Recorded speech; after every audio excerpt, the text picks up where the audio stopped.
Hey guys! I'm happy that you are here. My name is Betchoy and I am your plantito from Mindanao.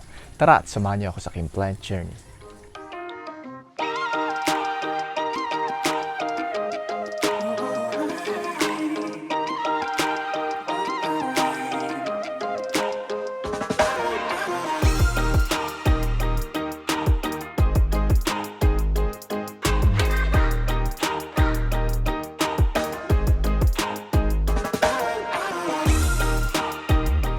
And to those who are new to this channel, especially sa mga hindi pa nakapag-subscribe, kindly click on our subscribe button and click on the bell notification as well para maging updated kayo sa ating mga latest uploads. And also guys, kindly follow me on our other social media platforms. So that's aside from our YouTube. We have a Facebook page and our page is Betchoy Vlog. And we also have an Instagram or IG and our ID is Betchoy_vlog. And let's talk about plants. And for our episode today guys, I'll be sharing with you 10 of my most expensive and high value ng mga plants na naibenta natin. So para po sa information of everybody, we've already ventured into selling plants. So siguro most of you are already familiar or aware na nagbebenta tayo ng mga plants through live selling or minsan through sa mga posting natin. So that's for the information, especially sa mga bago lang po sa ating channel. At yung mga plants po na binibenta natin, actually we have a wide range of different varieties of plants. Merong mga common, up to yung sa ating mga collector's item and very rare na mga plants. I thought of doing this episode also para maging sort of souvenir or like memorabilia na rin on my part yung mga iba't ibang plants na naibenta natin. And at the same time, parang maging awareness din or parang mag-share tayo ng information that plants, especially yung mga collector's item ng mga plants, could be of high value. This is also my way of sharing with you guys another side of my plant journey. So we've started as a collector of mga plants and then we ventured into vlogging and then right now we are also selling plants. So ito na guys, for this episode natin, we'll be sharing with you 10 plants of high value, yung mga most expensive plants na naibenta natin, and then meron din tayo i-share ng mga runner-up.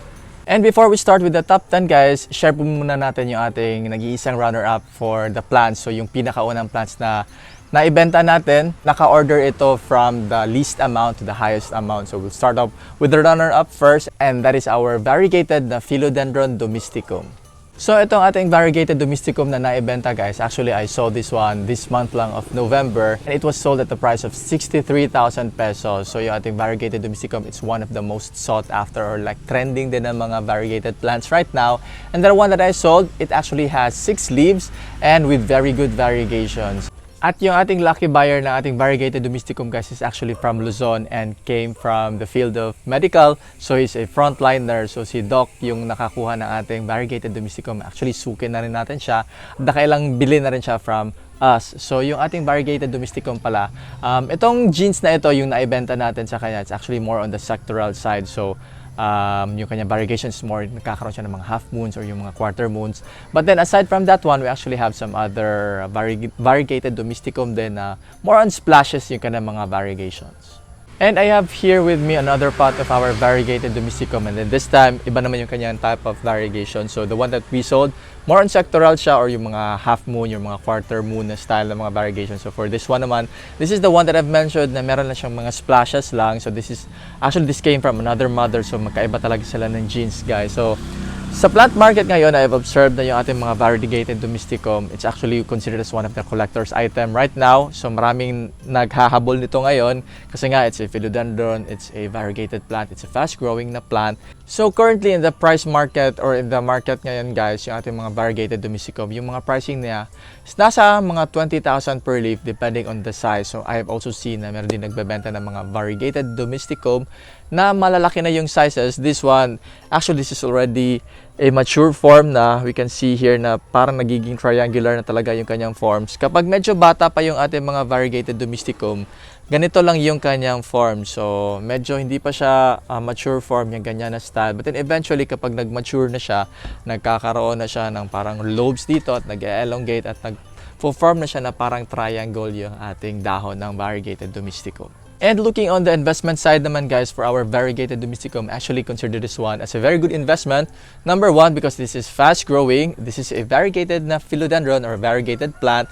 And in terms of propagating naman yung ating variegated domesticum, it's very easy lang talaga guys. Kasi makikita natin na meron siyang mahabang stem, and then yung kanyang internodal distance, it's very obvious talaga or it's very distant talaga. So magiging madali talaga if ever ikakat natin siya. So for this pot, actually po pwede natin ito propagate or in preparation to that, lagyan natin siya ng moss dito or maglagay tayo ng moss pole para at least maging mas madali na yung pag-activate ng mga roots natin. And ito din guys ha, i-share ko lang din sa inyo na this pot of our variegated Adubisicum, this is also being sold right now. So binibenta natin ito ngayon sa plant market and i-include din natin ito sa ating live selling. And actually right now I'm considering the price nito kasi this is just one of our propagation. So magiging affordable lang po ito and I'm eyeing actually on selling this one at 85,000 pesos.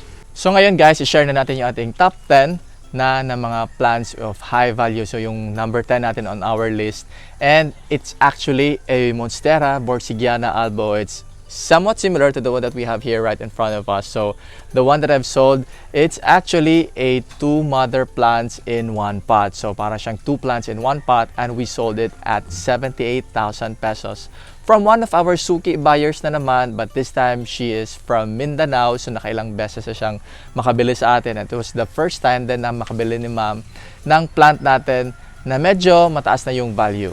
And as far as I can remember, I think I sold it in the first week of October, and then that time, as much as I can recall, I think that was a 13-leafer na Borsigiana albo. It was a 6 leaves and 7 leaves na mga plants, so dalawa kasi yon. And yung nakabili kasi sa atin, she's also a plant seller, so nagbebenta siya ng plants. So the main intention of that is to propagate yung kanyang nabili na plants. So looking on the business side naman guys, if yung ating plant na nabenta, that was a 13-leafer at the amount of 78,000. So just say for example, if ipopropagate na niya yon into single leaves, so ang mangyayari, you will have 13 leaves, and then just a simple computation lang, benta natin at around 10,000 per leaf. So that would be an equivalent to 130,000 pesos. So with an investment of like almost 80,000 pesos, meron talagang return yung ating plant. So you just have to invest on the capital for the plant. At the same time, mag-invest tayo ng time para doon sa pag-grow or pag-propagate ng ating mga Borsigiana albo. To describe naman yung ating Borsigiana albo, it's actually similar to the one that we have here. This is a Japanese tiger white na albo. So talagang magkaparehos ganito yung kanya mga variegations. It's more on the like tiger prints or splashes. Consistent splashes sa kanya mga dahon. There are times na meron din siya mga sectoral or yung mga half moon or yung mga quarter moon, but most of the time talaga it's more on tiger var or yung mga splashes na variegations. And now moving forward guys, let's proceed sa ating 9th on the list, and actually this is the only plant ata na hindi variegated on the list of the plants that we have right now. So yung number 9 natin ay ang ating Monstera Obliqua Peruvian. So ito guys, I actually noticed that it has become so trendy talaga this year, and I can still remember that when it came out sa market this year, it was really pricey, as in very pricey talaga, and I've seen na meron mga tagpo 1 leaf na binibenta at around 100,000 pesos, and it's really amazing. So yung naibenta natin guys na Monstera Obliqua, it's actually a 3-leaf na Monstera Obliqua, and we sold it at the price of 90,000 pesos for the 3-leaf na Monstera Obliqua. So that's around 30,000 pesos per leaf yung kanyang price. And so what's really nice about the Monstera Obliqua is that it has a typical Monstera type of feels, like similar dun sa mga skeleto, yung mga Adansonia that we have the leaf here, and then we have very obvious na mga eyes. Pero kakaiba din sa mga Obliqua guys is that medyo corrugated, hindi smooth yung kanyang mga dahon, and that somehow gives you that very unique na feel sa ating Obliqua. So if you're the type of collector na mahilig ka sa mga plants or yung mga monsteras na may unique leaf pattern such as the Obliqua, now is the very right time to get the one kasi medyo maganda niya yung kanyang pricing as compared to the time na lumabas ito sa plant market. So let's proceed further guys sa ating 8th plant on our list, and the next plant, this is also another variegated na plant, but this time this is a Syngonium, and yung nabenta natin ay ang isang Syngonium Chiapensi or Chiapensi na variegated. So ngayon, I have noticed na talagang trending ngayon yung Syngonium na Chiapensi na variegated sa plant market. And yung ating Chiapensi na nabenta guys, actually, it was sold at 100,000 pesos. It was a 4-leafer na variegated Chiapensi. Malalaki na yung kanyang mga dahon, as in malalaki na talaga guys. It's around 10 inches na yung kanyang size, no? And I sold it sa ating suki na talaga na buyer from Mindanao lang din. And just to share lang din with you guys, yung pricing ngayon ng ating mga variegated chimpanzees, actually, it ranges from around 25,000 to 35,000 depending on the leaf size and the variegations also. So right now, we actually have here another mother plant of our variegated chimpanzee, and I'm also selling this one. This is a 5-leafer na variegated chimpanzee. This is a mother type already, so this is already its baby. And for this mother plant natin na Syngonium chimpanzee, I'm actually selling this one at 80,000 pesos. So, ang ginawa ko lang dito guys, kasi there are some leaves here na hindi maganda yung kanyang variegations and meron din mga damages. Well, actually, itong isang dahon na ito na meron damage, this is a variegated one na nalusaw lang siya. So, we have also taken that into consideration sa kanyang pricing. And one thing I've also noticed right now, yung mga variegated ng mga Syngoniums, they actually are having the spotlight at this very moment. Yung mga milk confetti, yung mga iba't ibang mga Syngoniums na mga variegated, nagkakaroon talaga sila ng spotlight right now. And yung ating chimpanzee na variegated, I think this is one of the pricey talaga ng mga Syngoniums at this very moment. If you are a plant collector and also a Syngonium lover and you also love variegated plants, I really recommend you getting one, yung ating variegated chimpanzee. Actually, in terms of growth naman guys, hindi talaga siya ganun kabilis, as in mabilis talaga, but it will give you some leaves talaga. In a month siguro pwede siyang makapagbigay sa iyo ng isa or dalawang dahon depende on your growing conditions. But I really consider this one as a very good investment also kasi number one, this is a variegated plant. And again, in terms of like propagating yung ating Syngonium chimpanzee, madali lang siya i-propagate guys. Have to add here some moss siguro or pwede nating lagyan ng pole para mas magiging mabilis yung kanyang growth. So now we are on our 7th plant today guys, and this is our Philodendron Strawberry shake. Again, this is another variegated philodendron, and the one that we are seeing right now, this is one of my collections na ating strawberry shake. And actually sold it at the price of 145,000 pesos. Meron na siyang 6 mature leaves, 6 mature size na ng mga dahon. And I sold it to also one of our suke dito sa Mindanao. And I can still remember that I sold it, I think it was in the month of, September, October, somewhere that time. So, it already has large leaves, yung kanyang pinakamalaking dahon na as far as I can remember, nasa mga 16 or 18 inches na, so sobrang laki na talaga yun guys. And if I were you, if you're looking for a variegated na plants, and if you're also eyeing on getting the strawberry shake, I would really recommend getting the ones na merong mga magagandang genes or yung with very good variegations. Kasi as far as I can remember, based on taking care on our strawberry shake also, is that they are really prone to reversion, as in it's like one of the variegated plants na talagang prone to reversion. So just like this one, we can see here, and di ko talaga ito maitatago sa inyo guys, there are really some leaves here that are having no variegations, talagang zero variegations, kahit splashes wala talaga. But the good thing lang is that with like sufficient lighting and like providing it with the correct fertilizer and the right schedule, then ito I'm adding fertilizer dito, or nagtatap up ako nito ng mga fertilizer natin at least once in every 2 weeks. And also naglagay din tayo dito ng mga moss. Pwede din natin actually lagyan din ito ng moss pole para mas maging maganda din yung kanyang growth. And the good thing right now is that it's able to recover its variegation. So this is its latest leaf na fortunately and luckily, lucky us, nagbalik na yung kanyang mga variegations dito sa kanyang pinakabagong dahon after 2 non-variegated leaves. And now guys, we are halfway already with our plant list. This is already our 6th plant, and the one that we have sold is a Philodendron Florida Beauty, and I sold it at the price of 150,000 pesos. That time, meron siyang 7 leaves. It's much similar talaga with the one that we have right now. This is also a 7-leafer. Actually, this is already an 8-leaf na Florida Beauty kasi nag-unfurl, kaka-unfurl lang talaga yung kanyang pinakabagong dahon. So yung ating Florida Beauty na naibenta natin dati, meron siyang 7 leaves, and I also sold it to one of our buyers dito lang din sa Mindanao. At yung ating Florida Beauty guys, it's actually a variegated Florida, and just would like to share with you lang din, yung ating Florida, it's actually a hybrid or crossbreed between a pedatum and a squamiferum. So ganyan yung kanyang style. They have the same leaf pattern, they have the same leaf form. Yung kanyang petiole lang, dun sila nakakaiba kasi yung pedatum, it has the green colored one. Yung ating squamiferum naman, meron siyang mga squamules or yung parang mga hair-like structure. So yung nangyari sa ating Florida, na mix siya of both worlds natin. So ito yung pinaka-highlight talaga ng ating Florida Beauty, yung kanyang mga variegations. It's more on the cream side.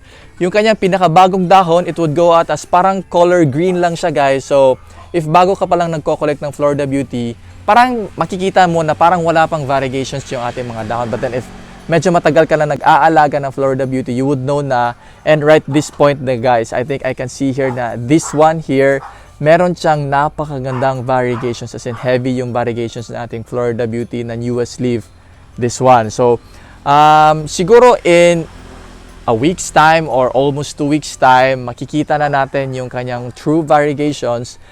At ito guys, yung dahon na ito, lalaki at lalaki pa rin ito. This is its second latest leaf and it's already the biggest one as of the moment. So nasa mga 16 inches na ata yung size nito. So we can expect na later on, ganun din yung mangyayari sa kanya pinakabagong dahon. So sa plant market ngayon, I have observed na yung ating Florida Beauty with its sizes, yung kanyang mga pricing nasa mga 15,000 to 20,000 per leaf. Depende na rin yun sa quality na ating mga dahon. So, but also, one thing I've observed na yung pricing na ngayon ng mga ating Florida Beauty ay unti-unti na siyang bumababa. And if you are looking on getting one, or if you're considering on getting yung ating panibagong mga Florida Beauty, I highly advise that get the ones na may magagandang variegations din or with very good variegations kasi they are also prone to reversions. So we are now on our 5th plant and this time, yung ating i-flex naman yung ating variegated na Homolomena rubescens, and the one that we've sold is actually worth the price of 150,000 pesos. It's actually a large type na guys. It's already a mother plant at malaki na yon that time. So kakabenta lang po natin ng ating variegated na Homolomena. I think that was a 7-leafer na variegated Homolomena with mature size na ng mga leaves with very good variegations also. So that was a tricolor, and in fact itong isang ito na nasa harapan natin, itong medyo maliit na pot ng ating variegated na Homolomena, this is already its brother. So yung naibenta natin na bago lang, it's one of the top cut natin before. So kaya medyo malaki na siya. So ngayon, ganito talaga yung kanyang genes guys. Meron siyang mga elbow variegations, some splashes also, and some sectoral also. So dito, I hope you can see here na nagsa-start na siyang magkaroon ng mga peach or like pink na variegation. So ganito talaga yung style din nung naibenta natin. At yung ating variegated na Homolomena guys, it was actually bought by a friend and a plant collector, and hindi naman siguro lingid sa ating kaalaman guys na at this very moment, medyo pricey talaga yung ating mga variegated Homa. In fact, kahit pa last year nung nag-start pa lang yung pandemic in late last year, nagiging pricey na talaga yung mga variegated Homa. So at this point, medyo pricey pa rin talaga siya.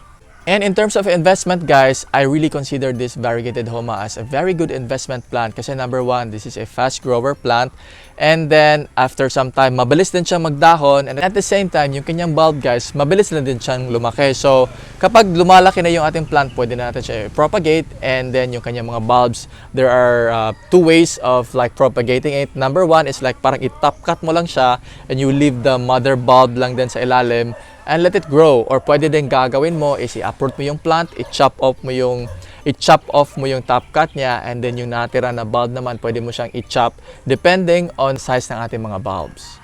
Now we are on our 4th plant, and this time yung ating naibenta naman ay ating variegated na green Congo. Ito naman ating variegated na green Congo guys, actually sold it at the price of 265,000 just recently lang, like as in last week lang talaga natin ito naibenta. So yung ating variegated na green Congo guys, it's actually a 5-leafer din na plant. So yung kanyang type of variegations naman, it's more on like the sectoral na, or meron siyang mga splashes at times. So yung ating lucky buyer naman nating variegated green Congo is one of our suke dito lang din from Mindanao. So siguro alam naman natin guys na yung ating mga Philodendron na green Congo, this is just considered as a common lang na plant. Same dun sa ating mga red Congo or yung minsan nga yung mga pink princess na very common lang talaga. And the reason why naging high valued yung ating variegated na green Congo is that it's very rare in the plant market, as in iilan lang talaga mga plant collectors yung merong ganito. So if you are a hardcore collector, you would really want to get this one. One thing that makes this plant also very rare is that it's not really a fast growing na philodendron guys, as in it's a slow grower, and then hindi din siya mabilis talaga mag-produce ng dahon. So I think it's the reason why talagang kokonti lang ang merong ganito na plant sa kanilang mga plant collections. So Let's now proceed sa ating third plant naman sa ating plant list today, and the one that we have sold is ang ating variegated na Orlando. That one I actually sold it at the price of 275,000. Pero yun guys, sobrang worth it na talaga kasi napakalaki na nating Orlando. So if you're seeing the one here on my left side, this is already the large form na hindi pa din siya ganito kalaki pero malaki na yun guys, and with very good variegations. Hindi ko na din mabilang kung ilang dahon na ba yun. Basta sobrang lush na rin niya at saka sobrang laki na rin niya. At yung lucky buyer natin is also from Mindanao. So yung naibenta natin na Variegated Orlando guys, it's actually an Albo variegata. So aside from the Albo, meron ding mga nasa plant market ngayon na tinatawag din na Orlando mint. So yun naman, iba din yung kanyang variegations. It's more on the light green or pagka light white din yung kanyang variegations. Yung ating Albo na variegata na Orlando, it's really heavy talaga yung kanyang variegations. It's more on white, and then there are times na meron siyang splashes or sectoral din ng mga variegations. And in terms of pricing naman guys, yung ating Albo na Orlando, it's actually more pricey as compared to its brother na mint kasi it's considered as a more rare din na variety. Yung pricing naman ng ating Variegated Orlando, it will depend on the quality of the variegations and the size of the plant. So now we are down to our top 2 na ng mga plants, and yung second of high value na plants na naibenta natin ay ang ating Philodendron Caramel Marble. So ito ang ating Caramel Marble guys, actually sold it at the price of 365,000 from one of my suke din dito sa Mindanao. So I really had to deliver it personal. Naging delivery boy tayo ng ating plant, but it's all worth it guys kasi it's of high value talaga, so kailangan mo talaga siyang i-personal hatid dun sa ating plant buyer. So to best describe our Caramel Marble guys, it's actually a variegated the Choco Empress, and then yung kanyang mga variegations is more on like the yellowish type or merong cream type din ng mga variegations. And mostly talaga is splashes yung kanyang variegation. So, kaya siya tinawag na Caramel Marble. It's because yung kanyang pinakabagong dahong, it would go out as parang caramel or brownish coffee yung kanyang color. So, to describe naman yung ating naibenta na Caramel Marble, it actually has a very good genes, as in talagang lahat ng kanyang mga dahon may mga magagandang variegations. And it's already the mature form, and at that very moment na nakita ni Madam yung ating Caramel Marble, talagang nasisiyahan siya, sobrang happy niya, and she even shared to us that it was one of her high-valued or medyo mahal na planta na bili at that very moment. Ating Caramel Marble pala, naibenta natin yon some 2 months ago. I think it was in the first week of October or last week of September. And then that time, it was kind of pricey na, but then right now, bigla lang talagang nag-shoot up yung price ng ating Caramel Marble. And then na-share nga ni Madam sa atin. She asked me if naghihinayang ba ako or nasayangan ba ako kung nung naibenta ko yun at a very low price. But not a low price, but a relatively low price as compared to right now. So in situations like that, hindi talaga ako nanghihinayang or nasasayangan kasi number one, alam ko na collector yung nakabili ng ating Caramel Marble na plant. So if in case na gusto kong makita yon at parang hingi ako na update, makikita ko lang din siya. So parang hindi ko lang din siya mamimiss. And then at this very point, every time na nagre-release tayo ng mga plants or nagbebenta tayo ng plant, we really have to prepare ourselves, or parang accepted na talaga natin that we are ready to release our plants, willing na tayong i-let go siya at ibigay siya sa kanyang panibagong plant owner. And siguro naman, if you are a seller like me, at that very point na ibebenta mo siya, I'm very sure na happy ka na talaga with that price. Hindi mo naman siguro yan ibebenta yung mga plants kung lugi ka. So, we are now down to our top 1 plant na pinakamahal na naibenta ko ever since in my entire life. So, wag lang kayong ma-shock guys ha, but the number 1 on our spot right now is yung ating variegated na bilite na naibenta natin sa tumatingting na amount na 1.45 million. Wag lang kayong ma-shock guys ha, kasi talaga, siguro alam nyo naman kung gaano naka-high valued yung ating variegated bilite right now. And then that time, nung naibenta natin yon, it was in the month of October, so just last month lang. Meron siyang 9 leaves that time with very good variegations, at yung ating lucky buyer naman is a suki from one of our buyers dito lang din sa Mindanao. So just like yung ating Caramel Marble, talagang hinatid ko yon personally para makuha kaagad ni Madam in very good condition. And alam naman siguro natin guys na talagang trending na trending at of high value talaga yung ating mga variegated na bilite at this very moment. So, sino ba namang hindi nagagandahan yan na with the very large leaves, napakalaki ng kanyang mga dahon, with very good variegations also. So, meron siyang times nagkakaroon siya ng mga splashes o yung mga sectoral variegations, and it makes the plant more unique. So one good thing also with variegated bilite is that napakabilis lang din nilang magdahon. Yung parang nasanay na sila or na-acclimatize na siya sa inyong area. And I can still remember last year no nag-start maging patok or inain yung ating variegated bilite, it was already priced at 50,000 per leaf, and then that time medyo pricey na talaga siya. But then ngayon mas naging pricey pa talaga siya.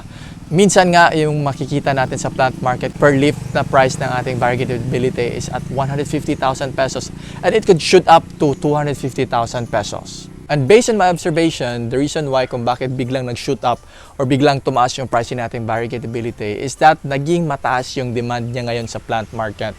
So yung observation ko is that marami na yung mga plant collectors na nagle-level up. They would want to have variegated bilite sa kanilang mga collections as well. Yan talaga sa market ngayon guys, it's the rule of economy. So once the demand gets high and medyo limited lang yung supply, talagang mag-shoot up yung ating mga pricing. So if you have these kinds of plants na biglaan na lang tumaas yung mga presyo, so talagang siswertehan tayo. So that would be it guys, that would be our episode today. And I hope na nag-enjoy kayo sa ating mga plant sharings. And before we end our video, let us do our shoutouts. Shoutout kay Nisa Carillo. Shoutout also kay Carlos Sagise. Shoutout na rin kay Rodelia Villarmia. Shoutout also kay Blastito. Shoutout na rin kay Princess 101. Shoutout also kay Lani Manuel.